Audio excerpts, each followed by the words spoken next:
Assalamualaikum warahmatullahi wabarakatuh. Innal hamdalillah nahmaduhu wa nasta'inuhu wa nastaghfiruh wa na'udzu billahi min syururi anfusina wa min sayyiati a'malina. May yahdihillahu fala mudhillalah wa may yudlil fala hadiyalah. Wa asyhadu an la ilaha illallah wahdahu la syarikalah wa asyhadu anna Muhammadan abduhu wa rasuluh. Allahumma shalli wa sallim wa barik ala nabiyyina Muhammad wa ala alihi wa ashabihi wa man tabi'ahum bi ihsanin ila yaumiddin amma ba'du. Alhamdulillah, ikhwatal Islam, ma'asyiral ikhwa wal akhwat fiddin rahimakumullah, kaum muslimin para pemerhati Roja TV dan Radio Roja dimanapun antum berada, juga para pendengar setia Radio Roja Kendari di frekuensi 95.1 FM rahimakumullah. Alhamdulillah, kita bersyukur kepada Allah Subhanahu wa taala atas semua limpahan nikmat dan karunia-Nya. Di pagi hari yang berbahagia ini kita dipertemukan kembali di dalam majelis ilmu yang mulia, di dalam lanjutan kajian kita membahas kitab yang sangat bermanfaat, Al-Ilmu Fadluhu wa Syarafuhu. Ya, pembahasan tentang ilmu, keutamaan dan kemuliaannya yang merupakan petikan dari kitab asal Miftahu Daris Sa'adah, buah karya dari Al-Imam Al-Allamah Abu Abdullah Ibnu Qayyim al-Jauziyah rahimahullahu ta'ala. Ya, saat ini kita sudah sampai di segi keutamaan ilmu yang ke al-wajhu tsalits wal khamsun, yang ke-53.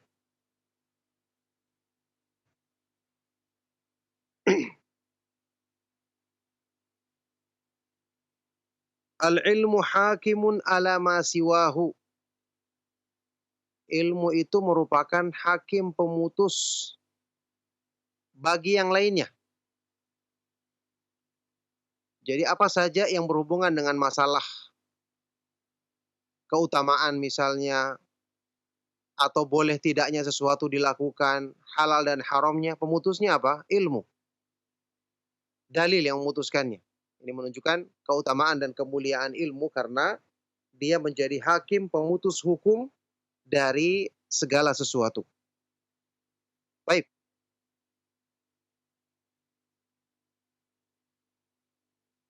Annal ilma hakimun ala ma siwahu wa la yahkumu alaihi syai'un.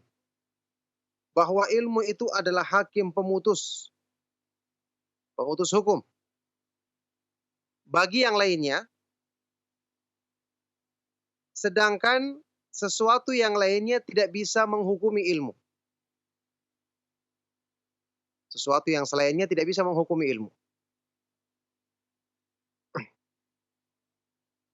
Fakullu syai'in ukhtulifa fi wujudihi wa adamihi wa sihhatihi wa fasadihi wa manfaatihi wa madarratihi wa rujhanihi wa nuqsanihi wa kamalihi wa naqsihi wa madhihi wa dhammihi wa martabatihi fil khairi wa jaudatihi wa rada'atihi wa qurbihi wa bu'dihi wa ifdha'ihi ila matlubi kadza wa adami ifdha'ihi wa husulil maqsudi bihi wa adami husulihi ila sairil jihatil ma'lumati fa innal ilma hakimun ala dzalika kullih. Segala sesuatu, ya, maka segala sesuatu yang diperselisihkan tentang ada atau tidak adanya, benar atau salahnya, manfaat atau kerusakannya, kekuatan atau kelemahannya, sempurna atau kurangnya, pujian atau celaannya, kedudukannya dalam kebaikan, kualitasnya atau keburukannya, dekat atau jauhnya, apakah dia bisa membawa kepada tujuan tertentu atau tidak. Semua hal-hal ini, ya, maka ilmulah yang akan menentukan, yang akan memberikan hakim pemutus hukum atas semua itu. Jadi dalam urusan agama, dalam urusan jual beli, dalam urusan yang berhubungan dengan hukum, Semua ilmu yang menjadi pemutus. Fa idza hakamal ilmu inqata'an niza'u wa wajabal ittiba'u. Maka jika ilmu telah menghukumi, selesailah semua perselisihan, ya, dan wajib untuk mengikuti keputusan ilmu. Makanya orang yang berilmu itu ditaati oleh manusia lebih daripada ketaatan mereka terhadap orang yang punya mungkin kekuatan fisik atau kekuatan senjata. Ya, bisa saja orang itu misalnya taat pada penguasa karena kekuatan atau senjata yang dimiliki. Tapi ketika di belakang, apakah dia tetap taat? Bisa jadi dia maki-maki. Dia akan mencelanya. Tapi kalau orang yang berilmu, ditaati di depannya dan di belakang didoakan. Ya, inilah bedanya kekuatan ilmu dalam menundukkan hati dengan dibandingkan kekuatan misalnya harta. Kata sebagian dari ulama salaf ketika membandingkan hal ini, mereka mengatakan mata khuzanul amwali wa hum ahya wal ulama'u bakuna ma baqiya dahru. Pemilik harta, orang-orang yang hanya karena kekuasaannya dengan harta, mereka itu ketika mereka masih hidup, karena manusia mencelanya. Di depannya dia pura-pura tunduk ketika ada kebutuhannya, ketika di belakang dimaki-maki. Tapi para ulama senantiasa hidup selama-lamanya sampai hari kiamat. Ya, ini mereka tetap dipuji, dikenang karena ilmunya, karena kebaikan yang mereka sebarkan. Saat ini kalau kita menyebutkan ulama, kita selalu sebutkan apa? Doa, rahimahullah. Ya, semoga Allah merahmatinya. Atau askanahullah fasiha jannatihi. Semoga Allah menempatkan dia di kelapangan surganya. Doa-doa kebaikan kita sampaikan. Beda kalau kita sebutkan orang yang punya harta, ya, hanya sekedar hartanya saja, dikenal karena hartanya, karena kedudukannya, karena kekuasaannya. Jarang kita doakan. Malah mungkin kita sebutkan keburukan-keburukannya, kedoliman-kedolimannya, atau pelanggaran-pelanggarannya. Ini yang terjadi. Jadi orang yang berilmu itu, ya, akan dimuliakan di hati. Dan ketika dia memutuskan sesuatu, maka ketundukan itu benar-benar berasal dari hati manusia. Baik.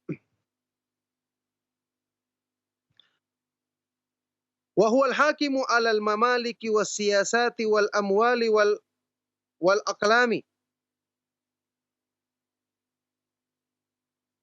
Maka ilmu adalah hakim, pemutus terhadap al-mamalik, kerajaan, terhadap kekuasaan, as-siyasat, terhadap penyelenggaraan kekuasaan dalam satu negeri misalnya, terhadap harta, terhadap pena untuk menulis. Famulkun la yata'ayyadu bi'ilmin la yakum. Karena kekuasaan yang tidak didukung dengan ilmu tidak akan tegak. Wasaifun bila ilmin mikhrakun la'ib. Pedang atau senjata tanpa ilmu, dia hanya sekedar mikhrak, perusak, tapi la'ib, perusak yang tidak tentu arahnya. Ya, ini orang yang punya pedang, senjata, dia tidak punya ilmu. Apa yang dilakukan? Dia akan membunuh orang yang tidak berhak untuk dibunuh. Sama dengan orang yang semangat ingin berjihad tapi tidak punya ilmu, akhirnya kaum muslimin yang dibunuh. Ataupun orang kafir yang dibunuh tapi yang dilarang untuk dibunuh, yang punya perjanjian damai dengan negeri kaum muslimin seperti yang kita pernah sebutkan di dalam hadis-hadis yang sahih. Orang yang tidak punya ilmu, kerusakan yang ditimbulkannya lebih besar daripada kebaikan yang diharapkan. Wa qalamun bila ilmin harakatun abis. Harakatun abis. Ya. Sebagaimana pena yang menuliskan suatu tanpa ilmu, itu hanya gerakan yang sia-sia. Tulisan tanpa ilmu isinya, ini cuma sekedar bacaan tapi tidak akan membekas di hati. Wal ilmu musallitun hakimun ala dzalika kullihi wa la yahkumu syai'un min dzalika 'alal ilmi. Maka ilmu dialah yang menundukkan dan memberikan merupakan pemutus hukum atas semua itu, atas semua perkara itu, dan tidak ada satupun dari perkara itu yang bisa menghukumi ilmu. Yang bisa menghukumi ilmu. Ya, kita masih ingat kisah yang pernah saya sebutkan ketika Imam Abdullah bin Mubarak Al-Marwazi dari kalangan tabi'ut tabi'in berkunjung ke salah satu negeri di zaman dahulu, di zaman tabi'ut tabi'in, kemudian orang-orang datang berlarian ke majelis beliau, sampai sendal-sendal berterbangan, debu-debu sampai mengepul, seperti ada kekacauan, seperti ada peperangan ketika itu. Maka salah seorang dari istri khalifah yang ada yang melihat dari rumahnya yang di atas tingkat tinggi, kaget, "Ada apa ini?" Dia tanya pengawalnya, "Kenapa ini?" Debu-debu mengepul, ada sendal-sendal bertemu, kayak ada kekacauan, ada apa? Maka pengawalnya mengatakan, "Alimun min Khurasan." Itu ada seorang yang berilmu dari Khurasan, dia datang, maka orang pun berlari untuk datang ke majelisnya. Tidak perlu dipanggil, tidak perlu ada pengawal, tidak perlu ada polisi yang merazia, semua datang kepadanya. Langsung dikomentari oleh istrinya khalifah ini dengan mengatakan, "Hadza huwal mulku wallahi." Inilah kekuasaan yang sesungguhnya demi Allah. Ini namanya baru kekuasaan yang sesungguhnya. La kamulki Harun alladzi la yajma'un nas illa bisyurat wa a'wan. Tidak seperti kekuasaan dari Harun ar-Rasyid yang hanya bisa mengumpulkan manusia dengan polisi dan para pengawalnya. Yani orang yang punya kekuasaan mungkin bisa mengumpulkan orang, tapi terpaksa dikumpulkan. Kalaupun kumpul sambil malas-malasan, hanya kelihatannya baik, tapi ketika di belakang tidak akan lagi dia laksanakan hal tersebut. Tapi kalau orang yang berilmu ketika datang, orang berkumpul dari hatinya datang. Malah mereka berlomba-lomba. Itulah kekuasaan yang sesungguhnya karena bisa menundukkan hati manusia. Nah, taib. Di sini Ibnu Qayyim rahimahullah taala kemudian mencontohkan, ya. Wa qad ikhtulifa fi tafdhili midadil ulama'i ala dami syuhada'i wa aksihi.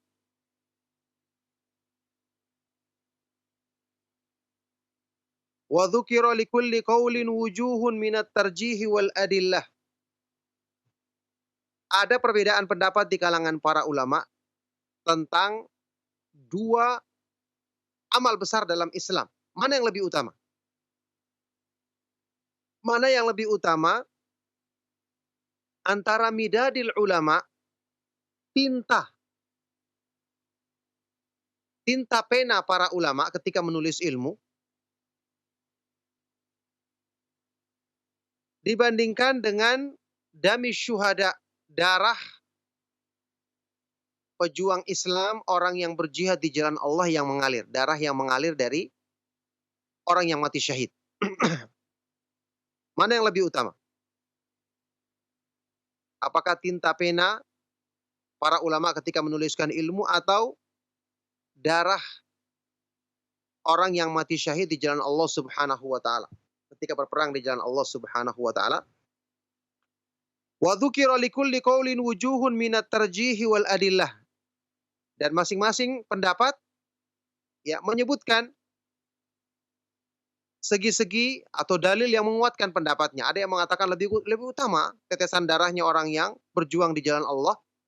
Ada yang mengatakan tidak. Tetesan tinta yang digunakan untuk menulis ilmu lebih utama. Baik, makanya kita akan lihat nanti para sahabat radhiyallahu taala anhum ajma'in adalah orang-orang yang mengumpulkan semua keutamaan ini. Mereka berjihad di jalan Allah, berperang, membela Rasulullah SAW, membela Islam. Kemudian mereka juga adalah orang yang rajin menuntut ilmu, mendengarkan hadis-hadis Rasulullah SAW, kemudian menyebarkannya. Baik.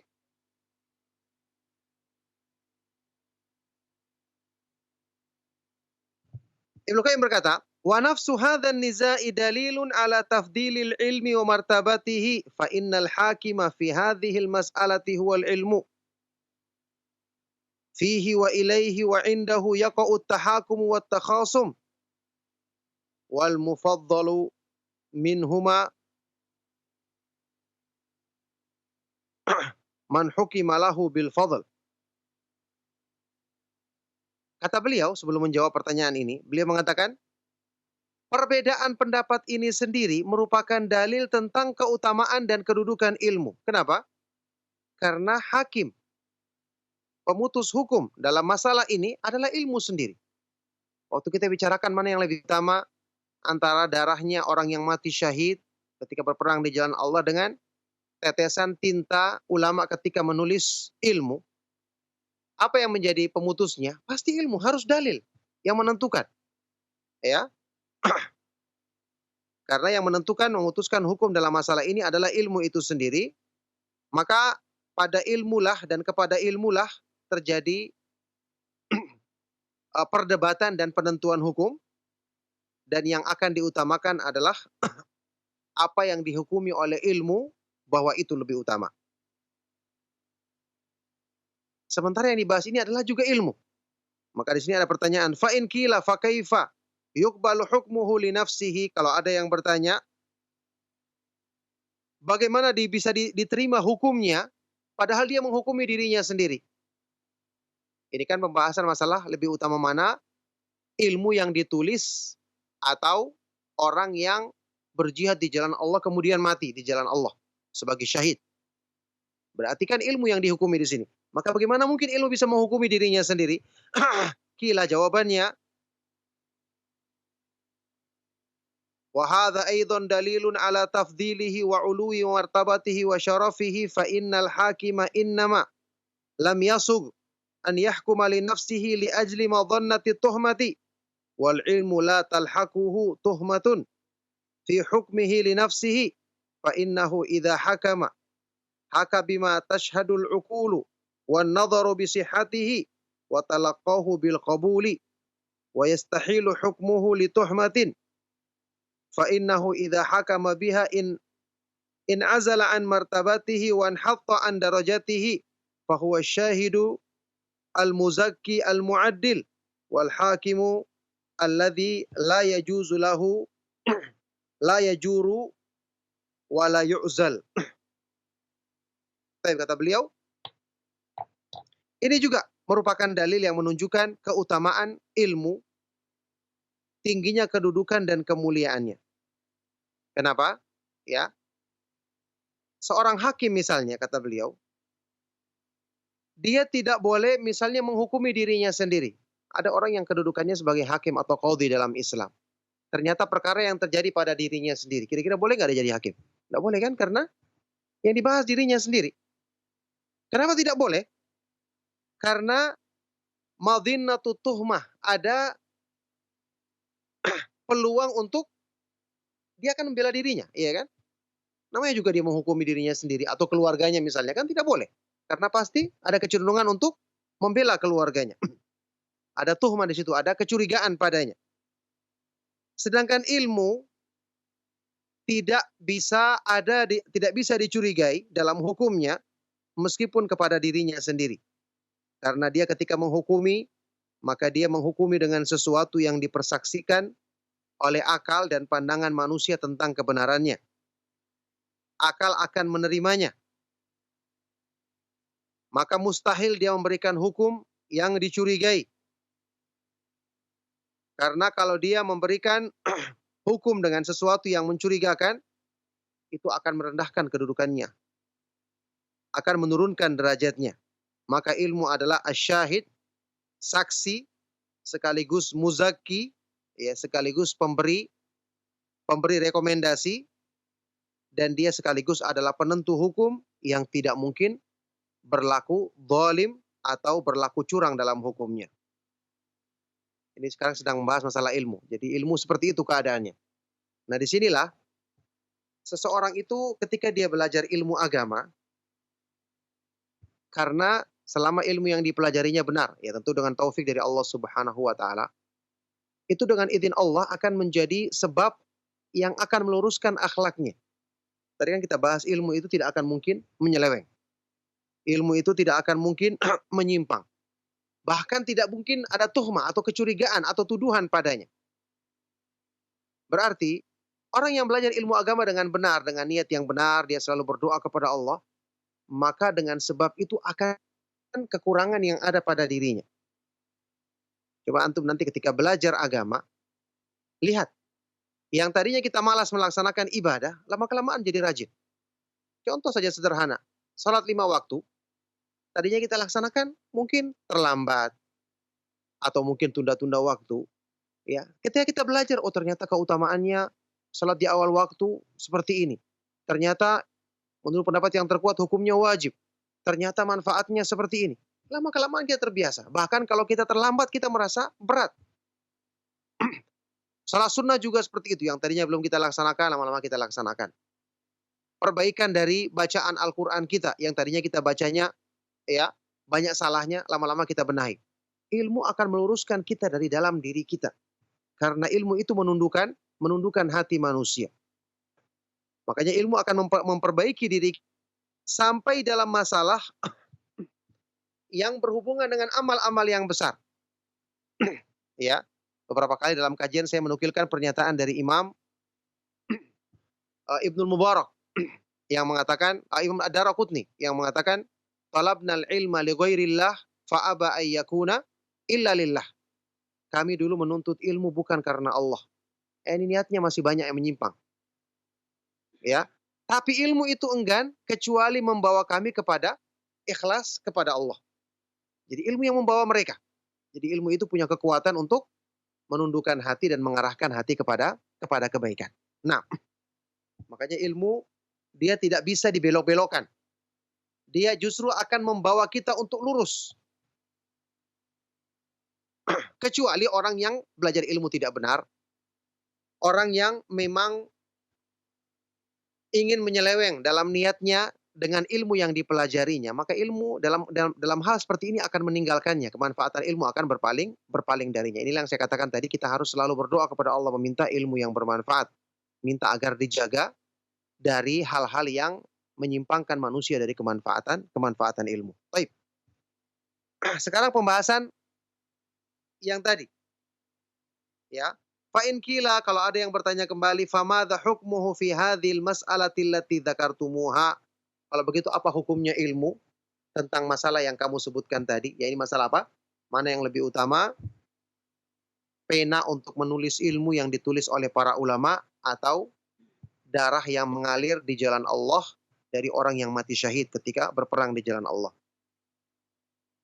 Maka jawabannya qila hadhil mas'alatu kathura fiha al-jidalu wattasa'a al-majalu wa adla kullun minhuma bihujjatihi wasta'la bimartabatihi walladhi yafsilu an-nizaa'a wa yu'idu al-mas'alata ila al-mawaqi'il ijma'i al-kalamu fi anwa'i maratibil kamal wa dhikrul afdali minhuma wan nadharu fi ayyi hadhainil amrayni aula bihi wa aqrabu ilaih. Kata beliau, masalah ini banyak perdebatan padanya. Wattasa'al majal, dan luas pembicaraan tentangnya. Masing-masing dari yang berpendapat menyampaikan hujahnya, menyampaikan argumentasinya, dan wasta'la bi martabatihi, menganggap yang paling utama adalah pendapatnya. Sedangkan yang bisa menghukumi perbedaan pendapat dalam hal ini dan mengembalikan masalah ini kepada hal-hal yang disepakati, sebenarnya adalah kita harus bahas dulu tentang jenis atau tingkatan-tingkatan keutamaan dalam Islam. Kita sebutkan apa yang paling utama. Kemudian kita melihat dari dua masalah ini mana yang paling dekat kepada tingkatan yang utama tersebut. Ya. Baik. Sekarang kalau kita ditanya, kedudukan yang paling tinggi di dalam Islam, menurut agama Islam, kedudukan manusia yang paling tinggi adalah siapa? Siapa orang yang paling tinggi kedudukannya di hadapan Allah Subhanahu wa Ta'ala di kalangan manusia? Hah? Yang paling bertakwa. Sekarang siapa orangnya yang paling bertakwa? Sebelum para ulama, di atasnya lagi siapa? Para nabi dan rasul. Tidak mungkin ada yang mengalahkan mereka. Iya kan? Para nabi dan rasul. Baik. Atau bisa kita katakan para malaikat. para malaikat karena ketaatan mereka. Di kalangan manusia para nabi dan rasul alaihi wassalatu wassalam. Ini tingkatan yang paling utama. Taib, para nabi dan para rasul diutamakan dan dimuliakan dengan apanya? Karena mereka membawa petunjuk Allah, menyebarkan kepada manusia, mengajarkan tauhid, memerangi perbuatan syirik, mengajarkan tentang ibadah kepada Allah, tentang iman, iya kan? Itu dimuliakan. Makanya sudah pernah kita bahas, para malaikat yang tugasnya berhubungan dengan wahyu, itulah pimpinannya para malaikat. Yaitu malaikat apa? Malaikat Jibril. Karena tugasnya menyampaikan wahyu. Di antara manusia yang tugasnya menyampaikan wahyu adalah para nabi dan para rasul. Maka dia kedudukannya paling tinggi. Kedudukannya paling tinggi. Nah, disinilah kita akan bahas nanti. Perbedaan pendapat tadi, mana yang lebih utama, pena yang menulis ilmu oleh para ulama, dan darahnya orang yang mati syahid. Kata Ibnu Qayyim di sini, fahadhil usulu thalathatu tubayyinu shawaba wa yaqa'u biha faslul khitab.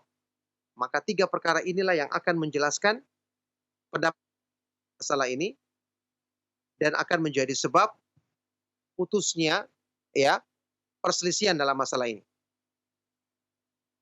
Kita lihat sekarang. Fa amma maratibul kamari fa arba'un. Tingkatan-tingkatan kesempurnaan manusia ada 4.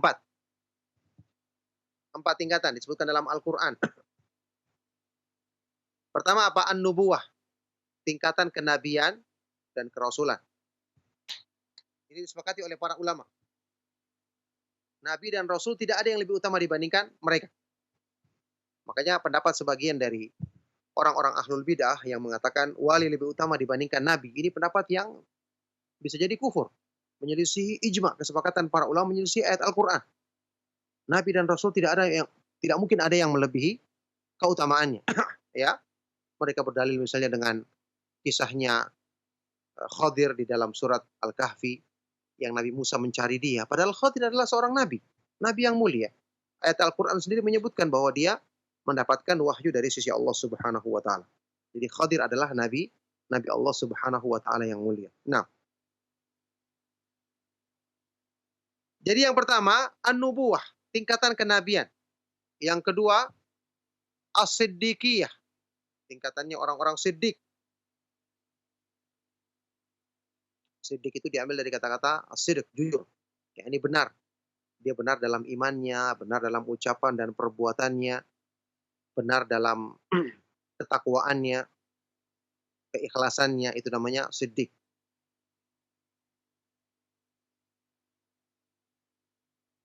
Tingkatan yang kedua, tingkatan siddiq. Yang ketiga, tingkatan asy-syahadah. Orang-orang yang mati syahid. Syahid artinya dipersaksikan keimanannya.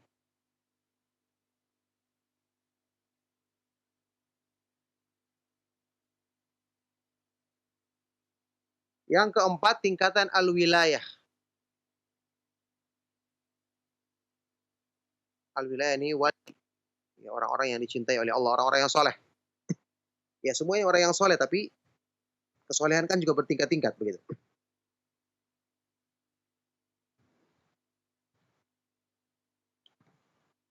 Wa qad dzakaraha Allah Subhanahu fi qoulihi. Allah menyebutkan tentang 4 tingkatan ini di dalam firman-Nya di surat An-Nisa ayat 69. A'udzubillahi minasyaitonir rajim. May yuti'ir illaha wa rasulah. Wa may yuti'illaha war rasula fa ulaika ma'al ladzina an'ama Allahu 'alaihim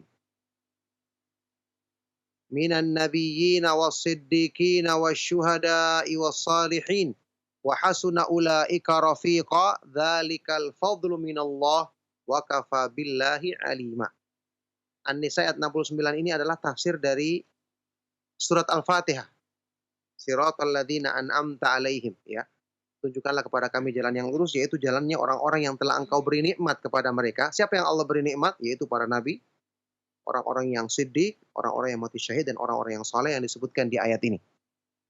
Jadi, wa may yuti'illaha war rasula, dan barang siapa yang taat kepada Allah dan Rasulnya, maka mereka itu akan dikumpulkan bersama orang-orang yang telah Allah berikan nikmat kepada mereka. Allah sempurnakan nikmatnya bagi mereka, yaitu dari kalangan para nabi, para siddiq,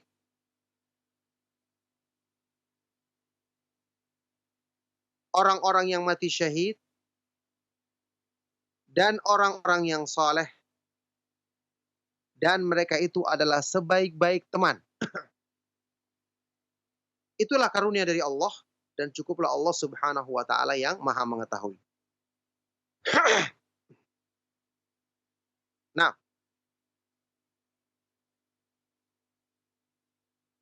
Ibnu Qayyim menjelaskan, wa dzakara ta'ala haula'il arba'a fi suratil Hadid. Fa dzakara ta'ala al-imana bihi wa bi rasulihi thumma nadaba al-mu'minina ila an takhsha'a qulubuhum li kitabihi wa wahyihi. Thumma dzakara maratibal khalaiqi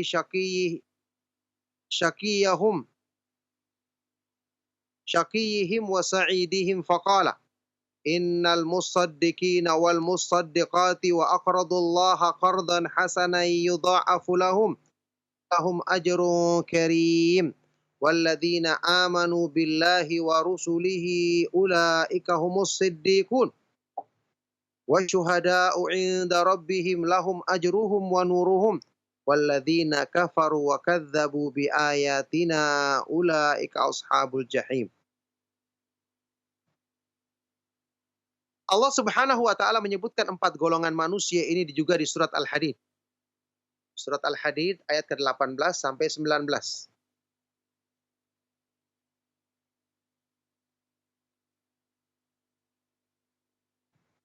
Di surat Al-Hadid ini Allah menyebutkan pertama tentang keimanan kepada Allah dan kepada Rasul-Nya.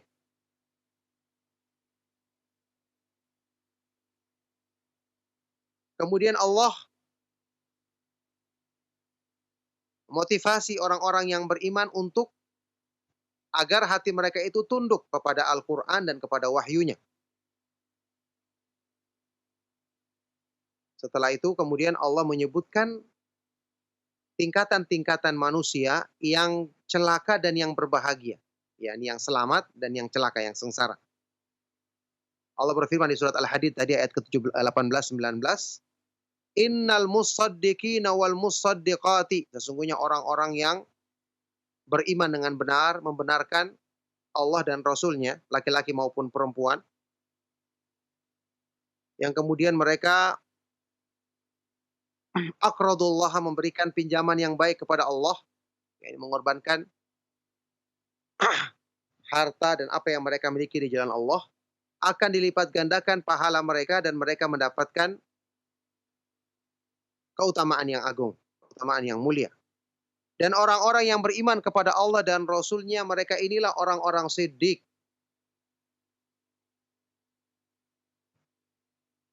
Kemudian asyuhada, orang yang mati syahid di sisi Allah akan mendapatkan pahala yang besar dan cahaya. Sedangkan orang-orang yang kafir dan mendustakan ayat-ayat kami, mereka adalah penghuni neraka yang menyala-nyala. Wa dzakarul munafiqina qabla dzalika, dan Allah menyebutkan orang-orang munafik sebelum itu, sebelum ayat ini. Jadi kesimpulannya apa kata Ibnu Qayyim? Wal maksud annahu dzakara fiha maratibal arba'ah. Kesimpulannya di ayat ini juga Allah menyebutkan 4 tingkatan manusia tadi. Itu apa? Pertama Nabi dan Rasul, ar-risalah. Yang kedua apa? As-siddiqiyah, orang-orang yang siddiq. Yang ketiga asyhada, orang-orang yang mati syahid. Dan yang keempat orang-orang yang soleh atau disebut sebagai wali, wali Allah.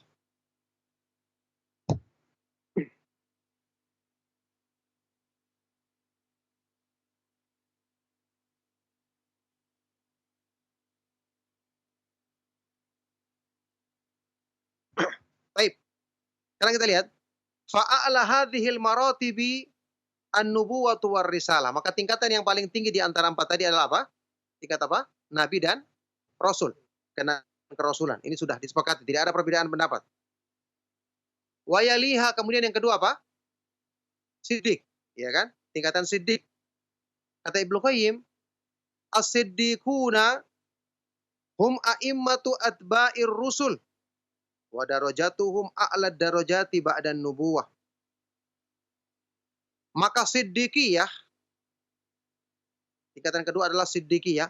Kata beliau as-siddiqun, siapakah orang-orang yang punya nama siddiq itu? Kata beliau adalah, ya, itu yang paling besar adalah Abu Bakar As-Siddiq radhiyallahu taala anhu. Kemudian anaknya Aisyah. Aisyah itu disebut Siddiqah bintu Siddiq. Perempuan Siddiq, anak perempuan dari Abu Bakar As-Siddiq. Ya. Kata Ibnu Qayyim, As-Siddiq, orang-orang yang siddiq itu adalah a'immatu atba'ir rusul. Para imam yang memimpin pengikutnya para nabi dan para rasul. Pengikut para nabi dan para rasul siapa? Ahlu sunnah, iya kan? Ahlu sunnah artinya dia mengikuti sunnah. Jadi para imam ahlu sunnah itulah orang-orang siddiq, kata beliau. Para imam ahlu sunnah. Dari kalangan sahabat tentu yang pertama, kemudian tabi'in, tabi'ut tabi'in, dan para ulama yang setia membela sunnah Rasulullah SAW sampai di akhir zaman. Jadi kalau kita ditanya, siapa itu siddiq? Para imam yang memimpin pengikut para rasul. Imam Bukhari, karena penulis kitab Sahih Bukhari, kitab yang paling sahih setelah Al-Quran. Kemudian Imam Muslim, kemudian Syekhul Islam Ibnu Taimiyah, Imam Ibnu Qayyim, sebelumnya Imam Syafi'i, Imam Ahmad bin Hambal, Imam Malik bin Anas, Imam Abu Hanifah, sebelumnya lagi Imam Abdullah ibnu Mubarak, kemudian Sufyan Ats-Tsauri, Sufyan ibnu Uyainah, ya, sebelumnya lagi Imam Muhammad ibnu Sirin, Al-Hasan Al-Basri, Said ibnu Musayyib, dan yang lainnya. Itu para imam yang mereka ini yang pantas kita sebut sebagai a'immatu atba'ir rusul, para imam yang memimpin pengikutnya para rasul, para imam yang merupakan pimpinan ahlu sunnah wal jamaah. Kedudukan mereka adalah kedudukan yang paling tinggi setelah tingkatan para nabi. Kata Ibnu Qayyim, jadi fa in jara qalamul alimi bisiddiqiyati wasala midaduhu biha kana afdala min ad-dami syahidil ladzi lam yalhaqhu fi rutbati siddiqiyah. Dia menggerakkan penanya menulis ilmu dengan sifat siddiqiyah. Ya, ini dia punya ilmu, keikhlasan, keimanan yang benar. Dia menulisnya dengan ikhlas, dengan iman yang benar, dengan ilmu isinya. Kalau ada yang menulis seperti ini, kemudian tintanya mengalir, tinta penanya mengalir dengan sifat siddiqiyah ini, maka berarti dia lebih utama dibandingkan darahnya orang yang mati syahid yang tidak mencapai tingkatan siddiq tersebut.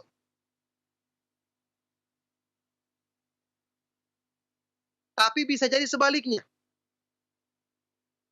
Kalau orang yang berjihad dengan ilmu, dia juga punya pemahaman tentang jihad, dia juga ikhlas dalam niatnya, berarti dia adalah siddiq juga.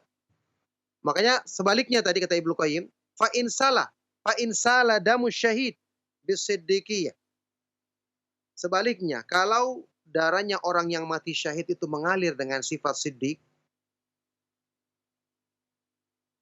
wa qatara 'alaiha, menetes sifat ini, kana afdhala min midadil alim alladzi qassara anha, berarti dia lebih utama dibandingkan yang kurang dari sifat ini. Maka siapa yang paling utama di antara keduanya? Kesimpulannya, fa afdhaluhuma siddiquhuma. Yang paling utama di antara keduanya adalah yang paling dekat dengan siddiq.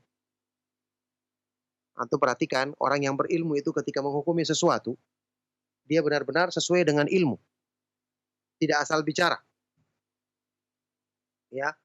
Ini pendapat yang menggabungkan semua dalil. Dan ini kelebihan dari para ulama besar seperti Imam Ibnu Qayyim ketika menyimpulkan sesuatu.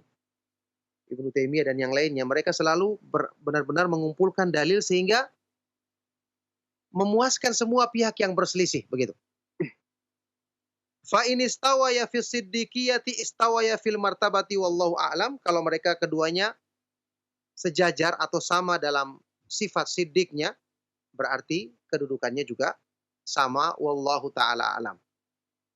Contoh ya, saya pernah sebutkan dalam beberapa kajian, perbedaan pendapat yang panjang lebar dibahas oleh para ulama tentang, ini saya ingatkan kembali, mana yang lebih utama, orang kaya yang bersyukur atau orang miskin yang bersabar?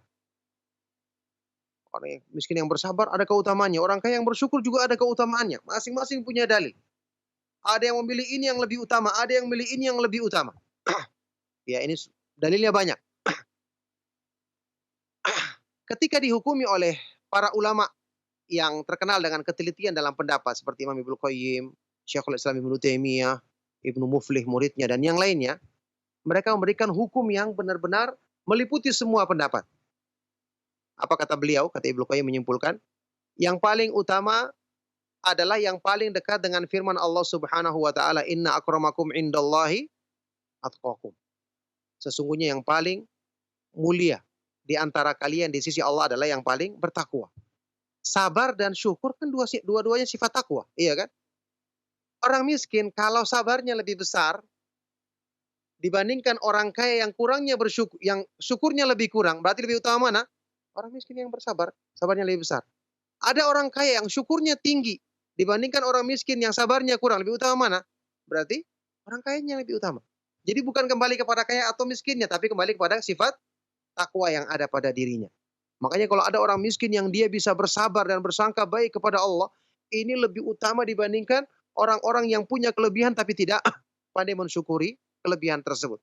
Sebaliknya juga kalau ada orang yang punya kelebihan harta tapi dia bisa mensyukurinya, menggunakannya di jalan Allah, tidak menjadikan sebab dia lalai dari mengingat Allah, maka ini lebih utama dibandingkan orang miskin yang tidak pandai bersabar menghadapi kekurangan dirinya. Nah, kata Ibnu Qayyim selanjutnya, wasiddiqiyatu hiya kamalul imani bima jaa bihi rasulu ilman wa tasdiqan wa qiyaman bihi. As-siddiqiyah, tingkatan siddiq itu adalah keimanan yang sempurna. Kamalul iman, keimanan yang sempurna terhadap petunjuk yang dibawa oleh Rasulullah Shallallahu Alaihi Wasallam. Keimanan yang sempurna terhadap petunjuk yang dibawa oleh Rasul Shallallahu Alaihi Wasallam dalam hal apa? Ilman, dalam hal mempelajarinya. Tasdiqan, membenarkannya. Wa qiyaman bihi, dan menegakkannya, mengamalkannya. Jadi kita pelajari, kita yakini, kita amalkan, ini yang akan membawa kita kepada tingkatan siddiq. Jadi siddiqiyah itu adalah, tingkatan siddiq itu adalah keimanan yang sempurna terhadap petunjuk yang dibawa oleh Rasul dengan mempelajarinya, membenarkannya, dan menegakkan atau mengamalkannya. Fahiya raji'atun ila nafsil ilmi,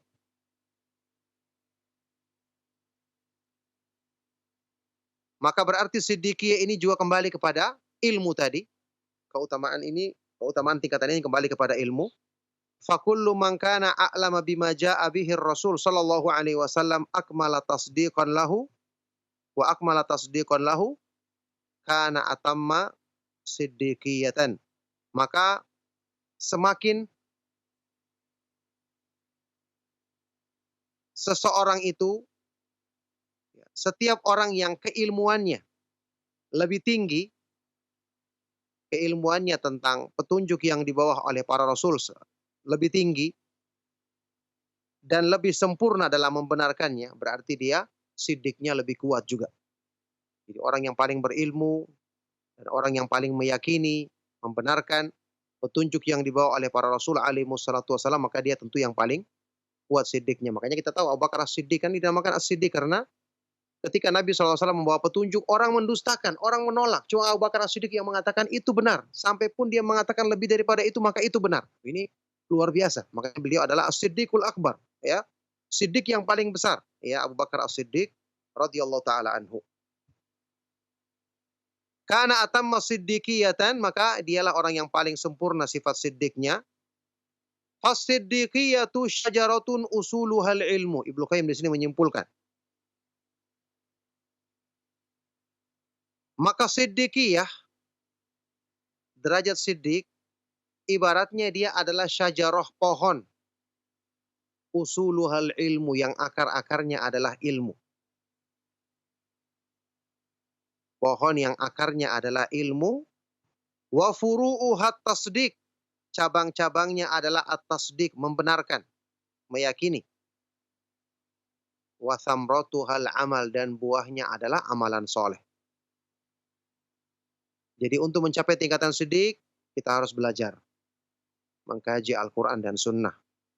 Kemudian kita yakini. Semakin kita belajar, semakin kita yakini, kita makin pahami keindahan Islam. Ya, jadi pohon yang akarnya adalah ilmu, cabang-cabangnya adalah at-tasdiq, membenarkan atau meyakini, dan buahnya adalah amalan soleh. Fahadhihi kalimatun jami'atun fi mas'alatil alami wasyahid wa ayyuhuma afdal. Maka ini adalah kalimat yang menghimpun pembahasan masalah tadi, orang yang berilmu atau orang yang mati syahid, mana yang lebih utama di antara keduanya. Baik, alhamdulillah selesai segi yang ke-53 dan cukup sampai di sini insyaallah kajian kita di pagi hari ini, semoga bermanfaat dan menjadi sebab kebaikan bagi kita semua. Masih ada waktu bagi antum yang ingin bertanya, ya. Para pemerhati Roja TV dan Radio Roja yang ingin bertanya, saya persilakan. Sallallahu wasallam barak ala nabiyina Muhammad wa ala alihi wa sahbihi wa man tabi'ahum bi ihsanin ila yaumiddin walhamdulillahi rabbil alamin. Nah, Ustaz, jazakallah khairan, barakallahu fik atas materi yang Anda sampaikan di kesempatan pagi hari ini. Dan ikhwatal Islam, a'azani Allah wa iyyakum.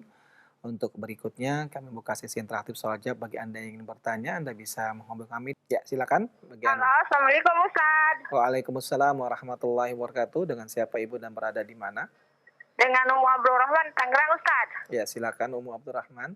Ini Ustaz, apakah kita diperbolehkan memperbanyak salawat pendek lafadznya seperti ini Pak Ustaz? Allahumma sholli wa sallim ala nabiyina Muhammad. Apakah lafadz salawat seperti itu diperbolehkan apa tidak ya Ustaz? Ya, terima kasih Ummu Abdurrahman. Penjelasannya Ustaz ya. Ya. Assalamualaikum. Waalaikumsalam warahmatullahi wabarakatuh. Kepada Ustaz kami akan menjawab. Silakan Ustaz. Pertanyaan bermanfaat sekali dari siapa tadi? Ummu Abdurrahman yang ada di Tangerang ya. Semoga Allah Subhanahu wa taala senantiasa melimpahkan kebaikan kepada beliau, kepada keluarga dan kepada kita semua. Ya, bentuk salawat seperti itu ya diperbolehkan. Itu salawat yang ringkas ya, diperbolehkan. Allahumma shalli wa sallim ala nabiyyina Muhammad, atau Allahumma shalli wa sallim wa barik ala nabiyyina Muhammad juga bisa. Itu diperbolehkan salawat yang seperti itu. Tentu kalau kita baca salawat yang lengkap seperti yang kita baca dalam tahiyat kita, itu lebih bagus lagi, lebih utama. Itu salawat yang Ibrahimiyah itu ya. Itu lebih utama lagi, lebih lengkap. Tapi yang tadi, yang dibacakan tadi sudah termasuk salawat yang mencukupi. Nah, Ustaz, jazakallah khairan, barakallahu fik atas jawaban yang telah sampaikan Ustaz. Dan untuk Ibu yang bertanya tadi, Ummu Abdurrahman, mudah-mudahan dapat difahami dengan baik dan benar. Ikhwatul Islam, azani Allah wa iyyakum. Masih kita buka sesi interaktif soal jawab dan kembali kami angkat pertanyaan dari telepon. Ya, silakan. Halo, Assalamualaikum. Waalaikumsalam warahmatullahi wabarakatuh. Dengan siapa Bapak dan berada di mana? Dari Pak Samsul di Lampung. Pak Samsul di Lampung. Silakan Pak Samsul pertanyaannya. Iya. Terima kasih. Saya mau tanya masalah sholat Jumat. Di tempat saya azannya 2 kali. Ya. Azan pertama rata-rata orang sholat sunnah. Nah, yang mau saya tanya, sholat sunnah apa itu? Apakah ada sholat sunnah qobliyah Jumat? Pertanyaan kedua, pada saat khotib mau mengakhiri khotbahnya, itu ada doa. Khotibnya baca doa, apa kita mengaminkan gitu? Baik. Dengan cara mengangkat tangan atau hanya dengan dalam hati? Mohon penjelasannya Pak Ustaz. Ya. Terima kasih. Assalamualaikum warahmatullahi wabarakatuh. Waalaikumsalam warahmatullahi wabarakatuh. Terima kasih Pak Samsul, dan kepada Ustaz kami persilakan. Silakan Ustaz. baik, pertanyaan bermanfaat dari Pak Syamsul ya. Semoga Allah Subhanahu wa taala senantiasa melimpahkan kebaikan kepada beliau dan juga kepada kita semua. Ya, tentang azan 2 kali tadi. Pertama, azan di zaman Rasulullah Shallallahu alaihi wasallam kemudian di zamannya Abu Bakar As-Siddiq, zaman Umar Ibn Khattab, itu cuma sekali saja. Ketika adzan kemudian khatibnya naik mimbar ya. Ketika khatib naik mimbar kemudian dikumandangkan adzan begitu ya. Ketika salat Jumat cuma sekali saja. Itu adzan yang dilakukan oleh Rasulullah Shallallahu alaihi wasallam dan inilah yang sesuai dengan sunnah. Di zamannya Utsman ibnu Affan seperti yang disebutkan di dalam Sahih Bukhari, ketika dia melihat orang-orang di pasar lalai dengan waktu, maka beliau memerintahkan untuk dikumandangkan adzan di pasar supaya memperdengarkan orang yang di pasar bahwa sebentar lagi salat Jumat supaya mereka bersiap-siap.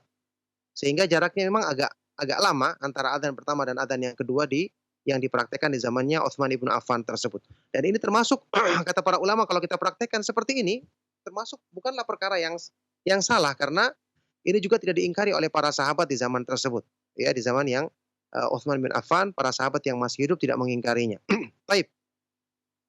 Sekarang ada pertanyaannya tadi, ada orang yang melaksanakan sholat di antara dua adzan tersebut. Apakah ada sholat qobliyah sebelum Jumat? Jawabannya tidak ada. Kalau untuk sholat qobliyah, sunnah qobliyah sebelum Jumatan, maka jawabannya tidak ada. Ini tidak ada sunnahnya sholat tadi. Kecuali kalau dia baru datang, kemudian dia melaksanakan sholat tahiyatul masjid, ya jelas. Itu ada sunnah, ada tuntunannya dalam sunnah Rasulullah SAW. Ada sholat yang banyak ditinggalkan kaum muslimin saat ini termasuk sunnah yang banyak ditinggalkan, yaitu sholat 2 rakaat ketika orang datang ke masjid sampai imam naik mimbar. Ini tidak ada batasannya, itu sunnah dan disebutkan di dalam hadis yang sahih. Termasuk sunnah yang saat ini banyak ditinggalkan, banyak orang bahkan tidak mengetahuinya. Jadi ketika orang datang ke masjid, dia sholat sunnah, pertama tahiyatul masjid 2 rakaat, setelah itu dia sholat lagi 2 rakaat. Bangkit lagi 2 rakaat, terus sampai imamnya naik mimbar. Itu ada sunnahnya. Adapun kalau yang diniatkan tadi sebagai qobliyah, maka tidak ada dalilnya seperti yang di dalam pertanyaan tadi. Nah, itu yang pertama. Yang kedua tadi apa ya? Nah, Ustaz, yang kedua tentang masalah ketika khatib membaca doa di akhir khutbah, apakah kita mengaminkan dengan mengangkat tangan atau cukup mengaminkan di dalam hati, Ustaz? Silakan, Ustaz. Ketika khatib berdoa, maka ini diperbolehkan dia berdoa karena kita ketahui termasuk ada pendapat yang termasuk kuat dalilnya tentang doa yang dikabulkan di hari Jumat. Ada yang mengatakan itu ketika khatib naik mimbar sampai dia turun. Maka ketika dia berdoa di akhirnya ini sesuatu yang merupakan kesempatan memang untuk berdoa.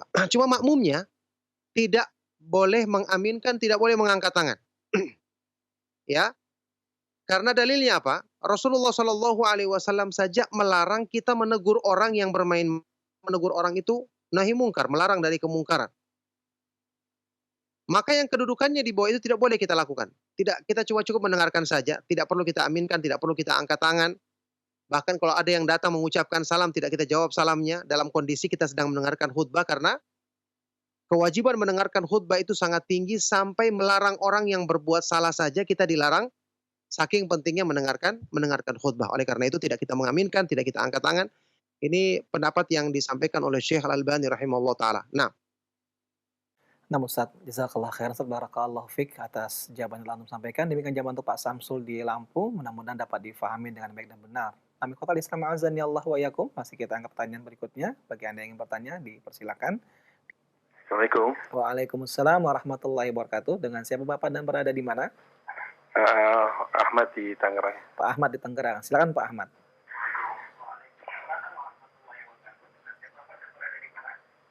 Silakan Pak Ahmad. Ya. Baik. Assalamualaikum Ustaz. Waalaikumsalam. Salah satu hal yang sangat urgent, salah satu hal yang bisa memberatkan seorang mayit adalah hutang. Nah, ini yang menjadi pertanyaan, apabila ada seorang yang berhutang kepada kita dan dia meninggal, apakah kita perlu memberitahukan kepada ahli warisnya bahwa hutang itu sudah kita ikhlaskan, atau tidak perlu kita kasih tahu, tapi dengan sendiri kita kepada Allah sudah bilang bahwa hutangnya sudah saya ikhlaskan. Ini mana yang lebih afdol, karena apa harus ada pernyataan ke ahli warisnya gitu, Ustaz. Baik, terima kasih Pak Ahmad. Jazakallah khairan, Ustaz. Jazakallah khairan. Ya. Baik, terima kasih untuk Pak Ahmad atas pertanyaannya dan kepada Ustadz kami persilakan untuk menjawab. Silakan Ustadz. Yang bermanfaat dari Pak Ahmad ya. Semoga Allah Subhanahu wa taala senantiasa melimpahkan kebaikan kepada beliau dan kepada kita semua. Ya, apa yang disebutkan tadi itu benar, oleh karena itu harusnya orang yang berutang itu dia mencatat utangnya. Supaya nanti kalau ada apa-apa, ya mungkin dia tiba-tiba mendadak meninggal atau yang lainnya, maka ada catatan yang akan diurus oleh ahli warisnya. Kita sudah ketahui kan Al-Qur'an menyebutkan pembagian warisan itu mimba di wasiyati yusi biha audain. Jadi warisan dibagikan setelah wasiatnya ditunaikan atau utangnya dibayar dulu, baru dibagi harta warisannya. Makanya ini perlu kita sampaikan kepada keluarganya atau ahli warisnya. Ya harusnya dia punya catatan supaya kita dihubungi, supaya dibayar utangnya, atau kalau memang mereka lupa kita sampaikan karena ini kebaikan kita untuk mayat tersebut yang tentu dia sedang terkatung-katung ya sampai ditunaikan utangnya. Kita sampaikan kepada keluarganya kalau kita ingin dibayar maka harusnya mereka menyelesaikannya sebelum pembagian warisan. Kalau kita ingin ikhlaskan, maka tentu itu lebih utama, lebih afdol. Lebih utama karena dengan itu kita akan menjadikan hilang tanggungan si mayat tersebut. Cuman ya itu yang paling utama. Kalau kita mungkin ingin mendidik kepada keluarganya supaya mereka perhatian dalam masalah ini, siapa tahu utangnya bukan cuma sama kita saja. Ya perlu kita sampaikan kepada mereka dia punya utang dan sekalian kita sampaikan tolong diselesaikan dulu semua hal-hal yang berhubungan dengan utang piutangnya karena kasihan beliau yang meninggal ini nanti sampai utangnya ditunaikan. Jadi kita sekaligus nasihati mereka untuk mencari pihak-pihak lain karena mungkin utangnya bukan cuma sama kita saja. Adapun kemudian kalau misalnya kita mau ingin mengikhlaskannya, menganggapnya lunas, menghukuminya lunas, maka tentu ini lebih afdal dan lebih utama. Nah, barakallahu fiik. Wafiq barakallah, jazakallah khair atas yang sampaikan Ustadz. Dan ikhwatal Islam azani Allah wa iyyakum, kita angkat pertanyaan terakhir di kesempatan pagi hari ini dan kepada Anda yang bertanya dipersilakan. Assalamualaikum Ustadz, Ana Abu Sa'ad di Tangerang Ustadz. Iya, silakan. Pertanyaannya, alhamdulillah dengan berkembangnya sunnah di Indonesia kita semakin banyak ilmu yang kita ketahui Ustadz. Pertanyaan Ana, apabila kita mengetahui suatu ilmu yang hukumnya sunnah, kita tidak istiqomah menjalankan ilmu-ilmu tersebut, apakah ada kerugian bagi kita Ustadz? Demikian, jazakallah khairan, barakallahu fikum, assalamualaikum. Waalaikumsalam warahmatullahi wabarakatuh. Wafiq barakallah wa jazakallah khairan, dan kepada Ustadz kami persilakan menjawab. Silakan Ustadz. Pertanyaan dari Abu Sa'ad tadi kalau nggak salah di Tangerang ya. Semoga Allah Subhanahu wa taala senantiasa melimpahkan rahmatnya kepada beliau dan kepada kita semua. Ya, tadi pertanyaannya jika ada ilmu yang hukumnya sunnah. Di sini saya tadi jadi perjelas. Ya, apakah maksudnya hukumnya sunnah di sini mustahab, anjuran, atau maksudnya sunnah artinya dicontohkan oleh Rasulullah SAW, berarti bisa wajib hukumnya. Karena sunnah dalam pengertian apa yang dilakukan oleh Nabi SAW kan ada yang wajib, seperti salat 5 waktu juga sunnah, tapi hukumnya wajib. Atau mungkin sunnah menurut istilah ahli fikih, sunnah yang sinonimnya adalah istihbab atau anjuran. Ya, kalau sesuatu itu bersifat hukumnya mungkin maksudnya adalah sunnah, tidak wajib, hanya anjuran saja, tetap kita berusaha untuk melaksanakannya. Imam Ibnu Hajar Al-Asqalani dalam kitab Fathul Bari menukil pernyataan dari sebagian ulama yang menyebutkan dulu para ulama salaf ketika mereka mengerjakan sesuatu, mengamalkan kebaikan dalam Islam, mereka tidak membeda-bedakan antara yang wajib dan yang bersifat anjuran dalam semangat. Karena mereka mempertimbangkan ini adalah dicintai oleh Allah. Dicintai oleh Allah. Berarti mendekatkan diri kita kepada Allah. Nah, ketika para ulama membagi hukum satu masalah ini wajib, ini anjuran, itu bukan untuk membuat kita semangat yang wajib saja, yang anjuran ditinggalkan. Jelas tidak benar. Rasulullah SAW mengamalkannya dengan semangat, menganjurkannya. Bagaimana mungkin kita lantas mendapat anjuran kita malah meninggalkannya? Berarti kita tidak mengamalkan sesuai dengan turunnya anjuran tersebut. Oleh karena itu kita semangat melakukannya. Nah, perbedaan itu hanya cuma kepada konsekuensinya. Orang yang meninggalkan yang wajib sama yang meninggalkan anjuran tentu beda hukumnya. Kalau ini mungkin disuruh menggantinya, dia wajib membayarnya dan seterusnya. Kalau yang sunnah kan tidak sampai seperti itu. Itu tujuannya para ulama membaginya. Bukan untuk menjadikan kita semangat yang ini dan yang ini tidak semangat. Maka kerugiannya tentu sangat besar sekali. Orang yang terbiasa meninggalkan perkara yang sunnah, lama-kelamaan dia akan malas mengerjakan kebaikan. Tapi kalau dia selalu motivasi dirinya bahwa ini dicintai oleh Allah, mendekatkan dia kepada Allah Subhanahu wa taala, maka ya kita ingat hadis kursi yang sahih riwayat Imam Bukhari tentang seorang hamba yang mendapatkan predikat sebagai wali Allah. Kata Rasulullah sallallahu alaihi wasallam dalam hadis kursi ini, Allah Subhanahu wa taala berfirman, "Wa ma taqarraba ilayya 'abdi bi syai'in mimma aftaradtuhu 'alaihi, wa la yazalu 'abdi yataqarrabu ilayya bin nawafil hatta uhibbahu." Tidaklah seorang hamba mendekatkan diri kepadaku dengan satu amal yang lebih aku cintai daripada dia melaksanakan yang aku wajibkan. Yang wajib yang pertama.